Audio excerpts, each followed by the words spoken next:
ایک دفعہ کا ذکر ہے کہ ایک جنگل میں طوطوں کا ایک جوڑا اپنے 3 بچوں کے ساتھ رہتا تھا۔ وہ بہت ہی اچھے دل کے مالک تھے۔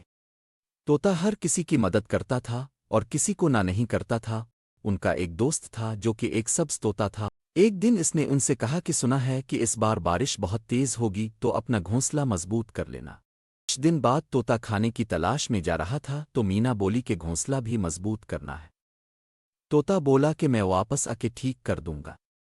یہ کہہ کر وہ چلا گیا۔ تھوڑی دیر بعد بارش شروع ہو گئی اور کچھ ہی دیر میں ان کا گھونسلہ ٹوٹنے لگا۔ وہ سب مدد کے لیے اپنے دوست کے پاس چلے گئے۔ وہاں پہنچ کر مینا نے سبز طوطے کو سب بتایا اور اس سے مدد مانگی تو طوطے نے کہا میرا بھی یہی حال ہے، میں کچھ کاموں کی وجہ سے گھونسلہ مضبوط نہیں کر سکا۔ مینا نے کہا کہ تم بچوں کا خیال رکھو، میں مدد کے لیے اور پرندوں سے بات کرتی ہوں۔ اس نے بچوں کو طوطے کے حوالے کیا اور مدد مانگنے چلی گئی۔ مینا کووی کے پاس گئی اور ان سے کہا کہ میرا گھونسلہ ٹوٹ گیا ہے، میری مدد کرو۔ تو کووی نے کہا کہ ہمارا گھونسلہ تو بہت چھوٹا ہے، تم اور تمہارے بچے نہیں آ سکتے تو تم کسی اور سے بات کرو۔ مینا وہاں سے پریشان ہو کے چلی گئی۔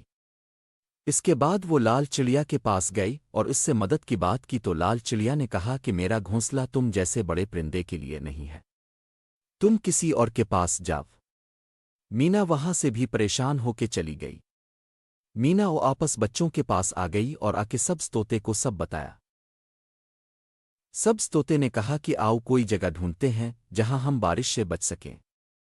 اس کے بعد وہ سب جگہ ڈھونڈنے لگے۔ کچھ وقت بعد انہیں ایک بڑا اور بہت گھنا درخت نظر آلف۔ وہ اس کے اندر ایک شاخ پر بیٹھ گئے اور بارش سے بچے رہے۔ جیسے جیسے وقت گزرتا گیا بارش مزید تیز ہو گئی اور سب پرندوں کے گھونسلے ٹوٹنے لگے۔